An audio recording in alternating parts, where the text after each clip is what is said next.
Bonjour à tous, bonjour à toutes. Merci d'être venus voir ce talk sur Batect. Alors ce sera rapide, on ne va pas rentrer dans tous les détails, mais on va essayer de voir un peu. Des petites présentations. Je m'appelle Thomas, je suis développeur chez Lixi. Et voilà, c'est tout. Il n'y a pas besoin de dire plus. On va tout de suite attaquer le sujet et parler de Batect. Donc Batect, c'est un outil qui a été créé par Charles Korn. Le nom, c'est un acronyme qui veut dire Build and Testing Environments as Code Tool. Dans les faits, le nom est un peu compliqué, mais ça remplit un peu le même rôle que Docker Compose, avec quelques petites subtilités.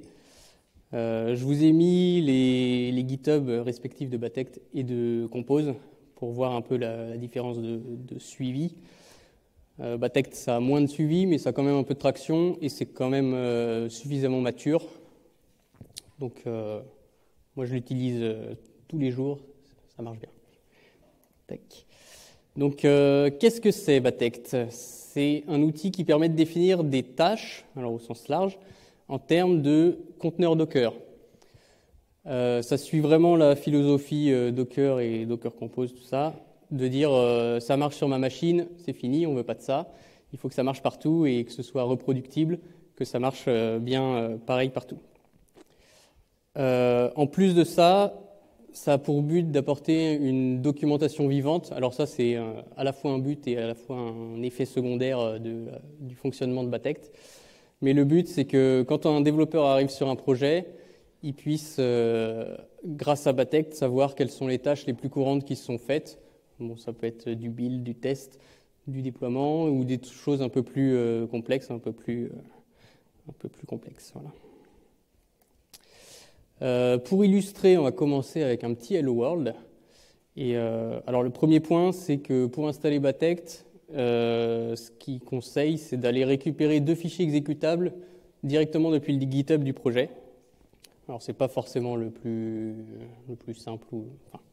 C'est simple, mais c'est pas forcément. C'est pas comme installer depuis un package ou des choses comme ça. Mais en fait, là, on dit 2 fichiers exécutables. Dans les faits, c'est surtout un. C'est parce qu'il y a un fichier pour un Windows et un fichier pour un OS Unix. Voilà. Et c'est ce fichier-là qui va exécuter toutes les commandes Batect. La deuxième étape, c'est de créer un fichier batect.yaml. Donc là, ceux qui ne sont pas trop aficionados de YAML, désolé, c'est encore du YAML. Et dans ce fichier, on va venir définir des conteneurs et des tâches. Donc c'est les 2 grosses notions de Batect, les conteneurs et les tâches. Donc on va commencer avec un petit Hello World. Je viens définir mon premier conteneur. Donc la syntaxe pas trop compliquée normalement, donc vous ne devriez pas être perdu. On a une entrée containers. On vient mettre un conteneur où on choisit le nom. Donc là, MyBaseContainer, c'est un nom que j'ai choisi moi. Et on vient spécifier comment est-ce que ce conteneur va être créé. Donc là, c'est le plus simple possible. J'ai une image Alpine et puis ça va lancer un conteneur à partir de cette image. Donc là, si vous avez déjà fait du Docker Compose, normalement, vous n'êtes pas perdu. C'est exactement la même chose. La deuxième étape, c'est de venir définir une tâche. Donc, encore une fois, la syntaxe n'est pas très compliquée. On a une entrée task. J'ai ma tâche que j'ai appelée Say Hello. Là, je lui mets une description. Donc ça, c'est toujours dans le but d'avoir une documentation vivante. Je rajoute une description claire pour les humains. Et j'ai une entrée Run qui va permettre à Batect de savoir qu'est-ce qu'il faut lancer quand je lui demande d'exécuter cette tâche. Donc je viens spécifier quel conteneur lancer. Donc ça va être MyBaseContainer que j'ai défini un peu plus haut. Et quelle est la commande qu'il va devoir exécuter dans ce conteneur. Hop. Donc avant d'exécuter la commande, il y a juste une petite option qui permet de lister les tâches. Donc là, on retrouve la documentation vivante. Un développeur arrive sur un projet, il peut lancer cette commande et avoir toute la liste des tâches avec leur description. Voilà. Bon, c'est assez clair. Et donc si je veux lancer ma tâche, j'ai juste à faire un Batect avec le nom de la tâche. Et là, on voit que Batect a lancé la tâche.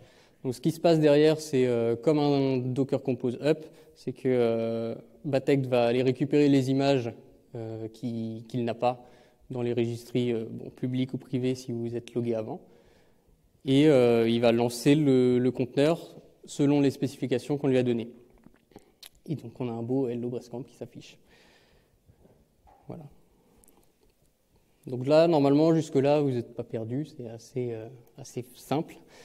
Sauf que dans la vraie vie, on n'a pas que des Hello World. Donc on va prendre pour exemple une application, on va rester simple aussi, mais d'un cas un peu plus réaliste, avec un back-end et sa base de données, et un front-end avec, alors là j'ai choisi un Nginx, ça peut être n'importe quoi, c'est juste pour avoir une architecture qui ressemble à quelque chose de vrai.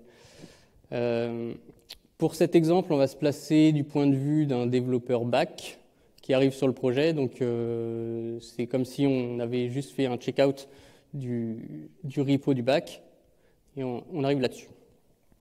Donc la première étape, comme tout à l'heure, c'est de définir les conteneurs qui vont exister et qu'on va vouloir lancer dans les tâches. Donc là, j'ai les 4 conteneurs, j'ai ma base de données, mon back, mon front et mon Nginx. Voilà. Donc le back est un peu plus complexe parce qu'on est au sein du projet back. Donc si on regarde un peu plus en détail, encore une fois, comme un compose, j'ai plusieurs manières de récupérer une image. Soit je récupère une image qui existe et qui va juste aller récupérer auprès d'un registry. Soit je crée mon image directement. Et donc là, je spécifie où il peut trouver un Dockerfile. Et au moment de lancer le conteneur, il va faire un Docker build. Voilà, des choses, encore une fois, assez classiques. Une petite subtilité sur le back, c'est qu'on a spécifié une dépendance sur la base de données. Là, on commence à avoir des différences. C'est que Batect, quand il va avoir une tâche où il devra lancer mon service back, il va au préalable lancer la base de données puisqu'on lui a dit que c'était une dépendance. Donc il va bien exécuter chaque conteneur en fonction de ses dépendances. Et le dernier point là-dessus, c'est qu'on a un health check. Donc, alors là, pour le back, c'est pas très important parce qu'il n'a pas forcément de dépendance. Mais Batect, il va savoir quand lancer les conteneurs après que leur dépendance soit up. Donc, il va attendre que ce health check soit up avant d'effectuer ces lancements de conteneurs. Voilà. Alors, j'ai ajouté un petit conteneur en plus. Parce qu'une chose que je ne vous ai pas dite, c'est que Batect, ça fonctionne uniquement à travers des conteneurs. Il n'y a pas de possibilité de lancer une commande depuis une machine haute. Donc là, j'ai rajouté un conteneur qui va me servir d'environnement de build et pour exécuter mes commandes de build, de test. Voilà. Là, j'ai choisi un Maven. Voilà. Et donc là, j'ai monté un volume en plus. Donc ça, c'est on retrouve les options Docker de base pour pouvoir monter un volume, un port, voilà, des choses classiques. Si on regarde les tâches, on va commencer par juste définir 2 tâches, donc build et test unitaire. Alors j'ai un peu triché sur la tâche de build, j'ai pas lancé de Maven parce que j'ai pas de vrai projet derrière, donc pour la démo, ce sera juste un echo. Mais du coup, on retrouve la même syntaxe que tout à l'heure. La seule différence, c'est que j'ai rajouté un groupe. Donc encore une fois, je répète tout le temps, mais c'est dans un but de documentation. Quand on va lister les tâches, elles seront bien groupées par groupe et on va pouvoir retrouver facilement qu'est-ce qu'il est possible de faire dans un projet. Donc là, j'exécute ma tâche de build et on retrouve la même chose que sur le Hello World. Mais justement, on retrouve la même chose et c'est là que c'est intéressant. C'est que j'ai uniquement une entrée pour mon Java build-env. Tous les autres conteneurs que j'ai définis, ils n'apparaissent pas parce qu'ils ne sont jamais créés, jamais lancés. Comme dans ma tâche, je spécifie uniquement que je veux utiliser le conteneur Java build-env, Batect va uniquement lancer ce conteneur-là, le créer et le lancer. Les autres, ils seront ignorés pour l'instant parce qu'ils ne servent pas. Donc ça, c'est un des points intéressants de Batect, c'est qu'on peut avoir des tâches où on lance que des petits bouts d'application, juste ce dont on a envie. Donc pour illustrer, J'ai rajouté 2 tâches de run, un pour lancer uniquement le back-end, donc si on veut, je sais pas, tester notre API ou je ne sais quoi, et un avec un run à la fois du back et du front, où on veut tester l'application de manière globale. Donc là, si je fais un batect run backend, je vais avoir d'abord ma base de données qui va se lancer puisqu'elle était en prérequis de mon conteneur back, et ensuite mon service back. Tout ce qui est front, ça va être laissé de côté et ça ne sera jamais lancé. Si je lance mon run tout court, par contre, là, j'aurai bien tout qui va se lancer. Voilà. Vous pouvez noter là que j'ai rajouté en plus un prérequis sur la tâche elle-même et pas sur les conteneurs. Donc on peut à la fois mettre des dépendances sur les conteneurs, mais on peut aussi le faire sur les tâches. Et donc là, Batect va lancer le build avant de lancer le run, sachant c'est intelligent, hein, il a un cache, donc si jamais vous lancez 25 fois le run, il ne va pas relancer le build à chaque fois. Voilà, c'est bien fait. Et dernière petite chose, c'est qu'on peut modifier les conteneurs qu'on a définis tâche par tâche. On peut venir apporter des petites précisions selon la tâche qu'on va lancer. Donc là, par exemple, sur le run, je vais venir dire que OK, tu lances mon service front, mais en plus, tu vas faire un binding sur les ports que je n'avais pas précisé avant. Voilà.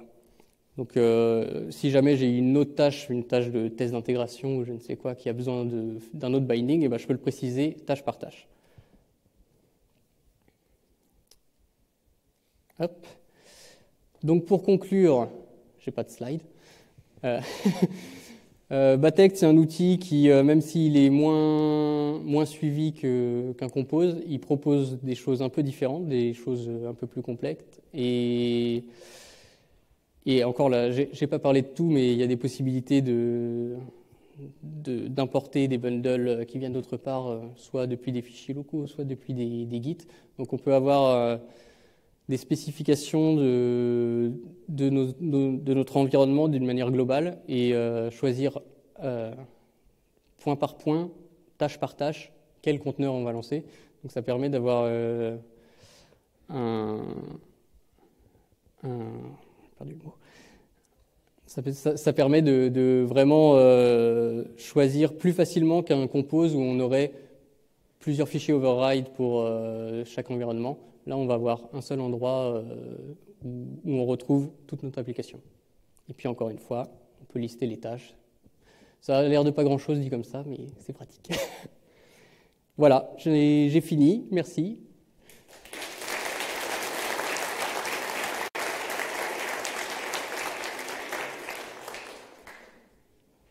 Il nous reste une petite minute si quelqu'un a une question.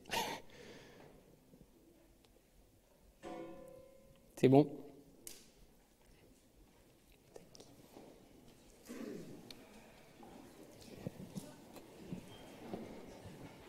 Ah, oui, pardon.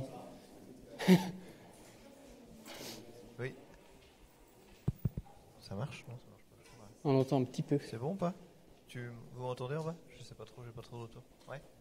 J'avais juste une question. Tu disais que du coup on pouvait pas builder, il y avait pas on pouvait pas exécuter des choses à l'extérieur du conteneur, mais par exemple si tu veux construire une image Docker, est-ce que c'est possible ou est-ce que tu es obligé de passer quand même par une tâche de build comme ce que tu as montré pour Maven par exemple? Alors ça passera forcément par une tâche. Après là, ce que j'ai montré, j'ai plus l'écran, mais Non, c'est pas grave. soit si tu veux construire une image juste locale et la lancer dans une tâche, ça tu vas spécifier le Dockerfile comme j'ai fait. Sinon, il va falloir monter des volumes. Mais après, tu auras les mêmes contraintes que dans un Docker classique. Tu es quand même obligé de monter le volume et d'avoir une tâche spécifique pour builder. Ouais. Tu peux pas avoir un conteneur qui... créer un conteneur qui rebuild automatiquement, qui se rebuild automatiquement avec tes sources. Quoi. Si, du coup, avec le Dockerfile. Et alors là, je l'ai fait uniquement sur le dossier local, mais tu peux en avoir plusieurs en spécifiant d'autres emplacements sur ton file system. Et du coup, ils seront créés à la volée comme ça. Ça marche. Merci. Ça marche.